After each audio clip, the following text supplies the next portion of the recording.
It doesn't make any sense for my daughter to get into a medical school whilst I'm a business consultant. Why can't I start catching them young for them to build a legacy? Do you think black people can actually venture into a business of growing gum trees, growing eucalyptus, growing pine trees? We cannot do that. Why? Because it's going to take you 10 years to harvest gum trees.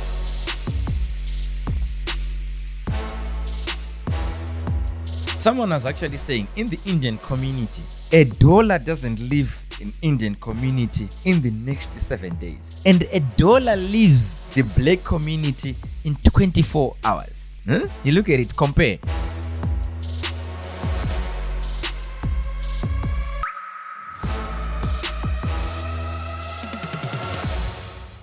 Greetings Africa, greetings Zimbabwe, greetings Zambia, greetings South Africa. How are you doing, guys? My name is Jerry Monya Zungu, aka the Chartered Vendor. Welcome to the Chartered Vendor podcast, where we talk about everything sales and entrepreneurship. Thank you for supporting these videos. Thank you for tuning in, for supporting our content. But guys, I've noticed that 69.4% of the people who are watching this podcast, they are not subscribing. Please do subscribe, and to help us. You help a brother, you help even our internet team. Please help us reach at least 10,000 subscribers. We want to reach more views. So thank you, guys. So today I've got a certain topic, and I've noticed, and I've worked with a number of companies. I've worked in Africa.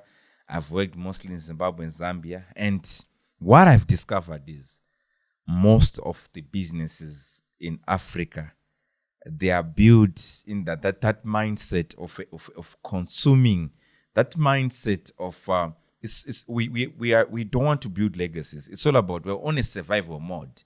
So what I'm simply saying is, even when we are starting our businesses, they are founded on principles of surviving. Yes, we understand that when you're starting businesses in Africa, most of the times we're actually bootstrapping. You get it, you're in a family, you're probably, most of us are actually first generational entrepreneurs, which means we're the first people to start businesses. We're the first people to start businesses in our families. Hence, it's very difficult to navigate. We don't have a lot of capital. The money which we're actually using, it's bootstrapping. We are using money we're getting money from our pockets and you plow it back into the business. That's what we're doing here in Africa. And it's not easy. It's difficult. I understand that.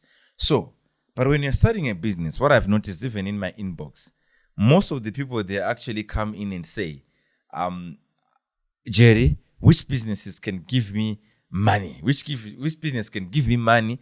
And when they're saying that, they're saying which businesses can give me money in a short run. Are you getting it? So what we need to actually do is to change that mindset. Yes, we are in a business because of circumstances. We are in a business because things are difficult. We are in a business because we've got a challenge in our family. Like in Zimbabwe, most of people are in businesses is because there are no jobs. Jobs are very few. Hence, most of the people decided to get into entrepreneurship because the usual industry is not there. It's not paying how it's supposed to be paying. Hence, most of the people, they are forced to start their own businesses. Some of them, they start as side hustles whereby they are going to do a certain job, but along the way, they also think of actually doing something similar, probably what they're actually doing at their job, or they do something differently. When this side is now growing, they get into that businesses. But look at it right now. They're getting in these businesses without much knowledge. And they are getting into these businesses without a proper vision. So what is actually happening? I've noticed, I've worked with Indians, I've worked with Jews. Someone was actually saying in the Indian community, $1 doesn't live in Indian community in the next 7 days. And $1 leaves the black community in 24 hours. You look at it, compare. In the Indian community, the dollar is there for what? The dollar is there for what? For 7 days, the dollar is there. But in our black community, the dollar is actually living in 24 hours. What does it mean? It means that we are not pushing our businesses. Business is not staying in the same community for a long period of time. But something which is also fascinating about the Indian community or even the Jewish community, if you look at the Jewish, they train their kids to be business people, even way before, even when the kids are still very young, ECD, primary level, the kids are actually trained to be business people. The kids are actually trained to be consultants. The kids are actually trained to be retailers. The kids are actually trained to be manufacturers. But look at what is happening, another factor which is destroying our black businesses. We're not building timeless businesses. Actually, our motto at our company called M&J is, we want to build timeless businesses. When I'm saying timeless businesses, we want a business which moves from a generation to generation. How do you do it now? I've often heard, you hear someone who's actually into manufacturing saying, I want my kid to be a doctor. I want my kid to be an engineer. Because why? When they were young, their dream, they wanted to be doctors. But because of circumstances, they've now started a manufacturing company. But they still want to push their kids to be doctors. So you are going to have kids who are doctors, who are engineers, but you are running a business. You are doing manufacturing. When you die, who is going to run that business? They don't have the knowledge. They are now going to be the first generation now. Look at it. When your kid is going to be a doctor, probably they are going to be first-time doctors in the whole generation. Like, I'll give it an example of myself. We're a business consulting firm. Imagine if my kid is going to be a doctor. It simply means that my kid will start, she's now starting her own career as a doctor. As a first generational doctor in the Nyazungu clan. And does she have contacts? She doesn't have what? Contacts. Is she known in that space? She's not known. Probably my other daughter is going to be a pilot. But who has ever been a pilot in Nyazungu's family? But if my daughter is going to be a speaker, if my daughter is going to be an author, if my daughter is going to be a consultant, people can easily help her because people say, I know that your father was a consultant, so I can trust you with my business. I was having a conversation with this other doctor. He's a medical doctor and anesthetist. So I was asking him, doctor, I was just talking, and initially I was just talking about how he became a doctor. So he said, initially, do you want to be a doctor? Then I said, what did you want to be? He said, I wanted to be an engineer. But this doctor, what happened to him is, the father was a doctor and he's actually a professor and in medicine. So the father actually said, you're going to be a doctor whether you like it or not. You're going to be a doctor whether you like it or not. And the guy actually said, okay, I know what to do. So in the chemistry exams, when he was writing his exams, he passed. He had 5 points in mathematics, 5 points in biology. And in chemistry, he didn't write 2 questions deliberately, and he had a C. When he had a C, he had 13 points. He had 13 points, if I'm not mistaken, 13 points, yes. Then, which means you wouldn't qualify to be in the medical university here in Zimbabwe. So what he did, he thought that the father was going to leave it like that and just get him into the engineering school. But the father actually said, I'm going to pay for you, go to Birmingham University, and you're still going to study medicine. Boom! He went to what? To Birmingham. He studied medicine. Initially, he said for the first 15 years for his career as a doctor, he hated his father. But when things started going west, when things started going bad in the economy, he started appreciating his father. Why? Because even for his fellow anesthetists, things were now difficult. But because he was known as the son of the professor in medicine, you still get a right clientele. People would still come to him. Why? Because of the family. The family is well known. They're building a legacy. It's not a legacy. So he even said, oh, my kids, I want them to venture into medicine. I'll also push them to get into what? To medicine, because I've noticed what my father actually did for me. So we need to start changing the mindset. We need to start. It doesn't make any sense for my daughter to get into to a medical school whilst I'm a business consultant. Why can't I start catching them young for them to build a legacy? Imagine what I've done probably in the last 11 years, what I'm going to do probably in my lifetime, where I'm going to leave the business. And if my daughters are going to push that business to another level, we will grow M&J to an international company. We will grow M&J into a multi-billion-dollar company. But we cannot do that if you are thinking small. And also, what I've noticed when we get into this business, another factor, we don't want to build for a long period of time. We want to harvest in a week. We want to harvest in a month. That's why you notice that most of the blacks businesses, it's all about chickens, broiler chickens, Zuta, quails. It's about, I want to be runner. We're thinking short term. We're not thinking long term. We should start thinking long term. We should start thinking building. Do you think black people can actually venture into a business of growing gum trees, growing eucalyptus, growing pine trees? We cannot do that. Why?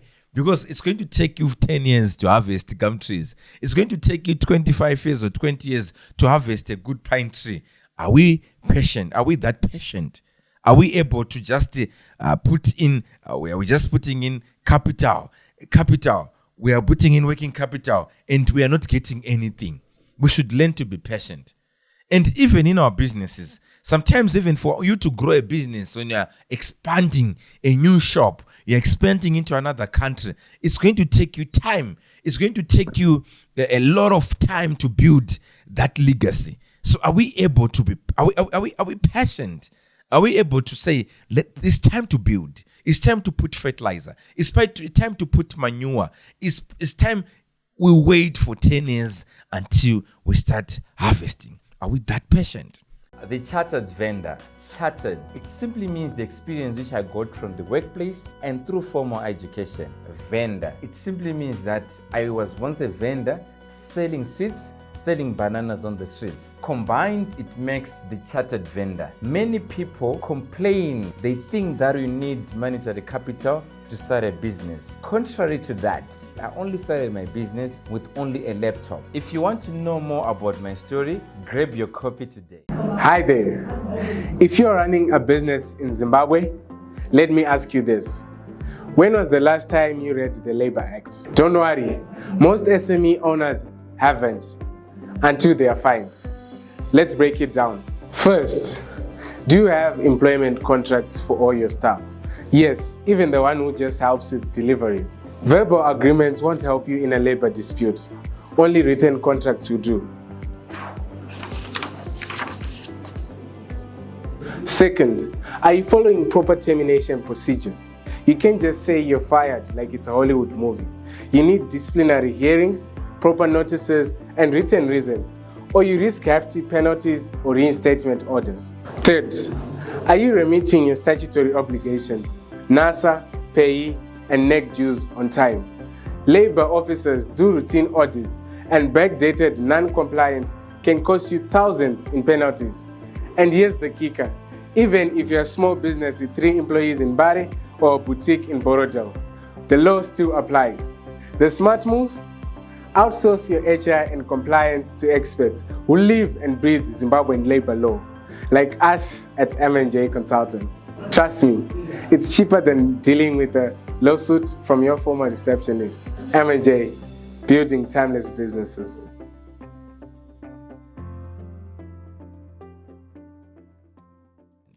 That's why you notice that even right now, as a country, as a continent, we want to get into mining. And when we get to mining, we want gold. Because we believe that gold has got instant money. When you are getting into farming, we want tobacco. Because you know that in the next season, I'll harvest. Right now, even if you look at it, look at we used to have our Mazoe estates with a lot of orange trees. But right now, it's now a shadow of itself because no one wants to take that venture because it's going to take you years to build that orange business. Because for that tree to grow, start giving you results, it's going to take years. It's going to take you years. It's going to take you a lot of months. No one wants to venture in that business. Everyone wants to get into tobacco because they know that after every one season, they'll get their money, buy their furniture, buy their dream car. So Africa will end up just a poor continent. Our business don't grow. So what are we supposed to do? What are we supposed to do as Africans? Number one, even when you get into a business, it's emergence. You're just getting into a business because it's a survival mode. We need to graduate from survival mode. We need to graduate from just surviving, just getting your rentals, getting a car, getting a house, and start building something gigantic. We need to start building something, building a legacy out of that business. So I've told myself that when I'm sitting, when even I'm driving, when I'm even sharing, when I'm sharing a car with my wife, my thinking is, what about if we get into an accident, both of us, and probably also know so we are the ones, probably it's better for me to die today and my wife will actually carry on with the legacy and leave it to our young kids. So my thinking always when I'm seated on my seat at the helm of M&G, I'm actually asking myself, if something happens to me today, the passwords of my bank, have I shared them with anyone else? The secret, the contracts, the money, whatever we're actually doing and building, our projects, have we shared? So start thinking about that, my brother, my sister. When you are running your business, aren't you the only one who actually knows what's happening in that business? It's a threat of a going concern. It's a threat to your legacy. Let us start building systems in our business. We'll talk about that. It's its own podcast. Number two, let us be deliberate with our kids from a tender age. Let us teach them public speaking. Let us teach them how to sell. If you want them to get into the certain business, let us start shaping them to get into that kind of business. I don't subscribe to a notion that we must leave our kids to do whatever they want. If we leave our kids to do whatever they want, I tell you, they'll start doing things. They'll destroy our businesses. But they had no clue. They were musicians, but you're actually a manufacturer. They are musicians, but you're actually a retailer. So they'll kill the business. They'll destroy the empire. They don't have experience. Let us catch them young, 2 years, 3 years old, 10 years old. Let us start involve them in our decision making. Let us now start getting them in our boardrooms. Let us start getting them to actually make some decisions for our businesses as well. And number three also, let us learn from the Jews. Let us learn from the Indians. We should help each other as the black community. We should build when our colleague passes on. As the fathers who are going to remain behind, because we believe that as Africans, we believe that everyone who is a grown up, your friend's father is also a father. So we need to start supporting these kids as they are starting to build. Look at what is actually happening even. Is this the music business? How Alec Macheso has managed to build people like Peter Moyo. How Alec Macheso has managed to build people like, there's a young man called Matsito. I don't know his first name, but the son of Thaddeus Matsito. What he's doing, he is building legacies because he's now showing these kids the ropes. Probably the fathers had no time to teach. If you notice, especially with Peter Moyo, he was a footballer when his father was alive. But right now, he's not a musician. He's taken over Utakataka band. But because probably if it was better if he was going to be trained by his father, I don't know if he was trained. But right now, Macheso has taken the fatherly role to train this guy. So as we are building businesses as Africans, we are never going to grow our continent if you are building businesses which are failing to last for 20 years, businesses which are failing to last for 50 years, businesses which are failing to last for 100 years. Let us start thinking like white people. Most of the white people, they think of generations to come. I was listening on a Trevor Ngube's podcast, I was listening to a guy called Eddie Cross, former Honorable Eddie Cross. Eddie Cross was saying he's working for a third or fourth generation, but he's around 80s and is working for a generation to come. As black people, let us not be selfish. If you notice, we are selfish as blacks. How are we selfish? We don't think about tomorrow. Even in families, we say, if I die, my kids will navigate. My kids will see how they will handle whatever is going to happen to them. We don't work for the next generation. We don't think of generations to come. We spend everything because we don't think about our kids. We don't think about our grandkids. We don't care about the next generations to come. So even if you notice the way we drive on our roads, we don't care about the next generation. It's all about us. We are a selfish generation. Let us learn from white people. Let us learn from them. We've got something to learn from them because they build legacies. They build family trust. They build trusts which are going to make their businesses grow into big empires. Because when the grandfather started the business, probably didn't have a lot of education. Now he has educated grandkids. Those grandkids are supposed to build a legacy. Because the brand, it takes time to build a brand. It takes time to build a brand which is going to stay in business for 50, 100 years. So it's important, it's crucial, it's fundamental, it's key to start thinking about tomorrow. To start thinking, always think about, what about if you die today? What will happen to these books? What will happen to this studio? Who is going to take over to the next generation? So let us build generational wealth. Remember, we should actually have blacks who are doing big projects, orange businesses, avocado businesses, pine trees, gum trees, not only tobacco, not only wheat, not only gold. We should have mines. Even if you see how our mines are being set up, they are being set up for temporary. It's not something which is going to be built for next 10 years. We want to build legacies as Africans. We want to challenge the status quo, and as Africans, as Zimbabweans, as Nigerians, as Kenyans, as South Africans, as people of Egyptians, we can build the Africa we are dreaming of. We want to build legacies. Let us not think of short term. Let us think long term. Let us not think about what you're going to eat today. Let us think about what will they eat in the next 50 years. Let us not think about, even if you look at our setup, even of our politics, it's always about 5 years.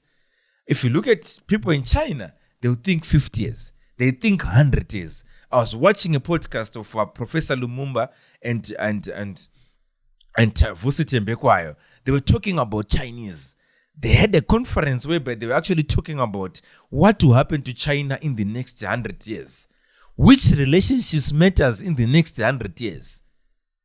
You see how they think. So everyone who attended that meeting, they'll be dead by the time they'll reach 100 years. But they are thinking for the people who are coming for the next generations. But us as Africans, it's always about who is going to win in the next election in 2028. Who is going to win the next election in 2026 in Zambia. So we are always in the election mood. Whoever comes into power is thinking of his family. That's what these gentlemen are actually talking about. As Africans, let us learn to think long term.